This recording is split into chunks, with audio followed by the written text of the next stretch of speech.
ថ្ងៃនោះខ្ញុំប្រមាយអ្នកចេញទៅព្រោះច្បាស់នឹងខាត់នាងក៏លែងនៅខ្ញុំឈរយំម្នាក់ឯងកណ្ដាលផ្លូវមើលគេចេញទៅទាំងមិនងាកក្រោយ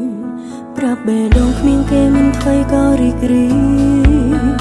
តែប្រកាសនឹងគឺស្នាមញញឹមខ្លាំងខ្លាយ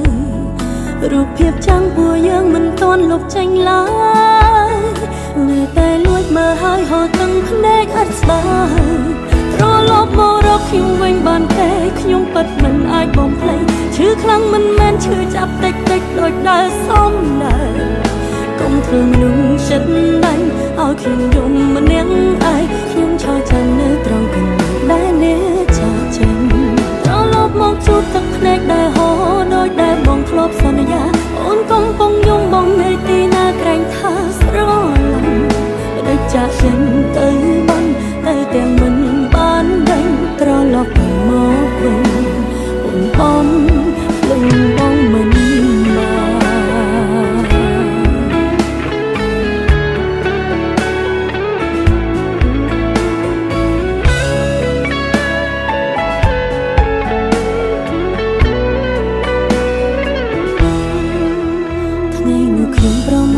ចេញទៅ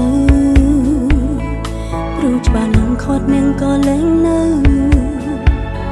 ខ្ញុំឈរយំម្នាក់ឯងកណ្ដាលផ្លូវមើលគេចេញទៅទាំងមិនងាកក្រោយប្រាប់បេះដូងគ្មានគេមិនថ្មីក៏រីករាយតែប្រកាសនឹងគឺស្នាមញញឹមខ្លាំងខ្លាយរូបភាពចាំងពួកយើងមិនទាន់លុបចេញឡើយនៅតែលួចមើលហើយហូរទាំងភ្នែកអត់ស្បើយ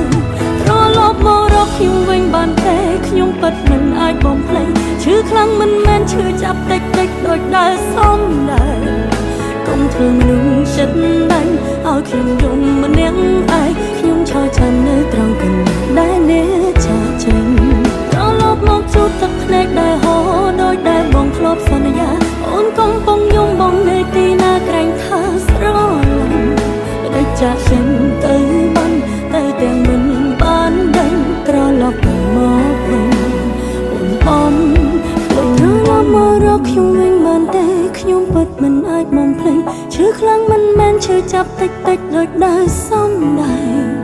កុំធ្វើមនុស្សចិត្តដាច់ឲ្យខ្ញុំយំម្នាក់ឯងខ្ញុំឈរចាំនៅត្រង់កន្លែងដែលអ្នកចេញទៅត្រឡប់មកជួបទឹកភ្នែកដែល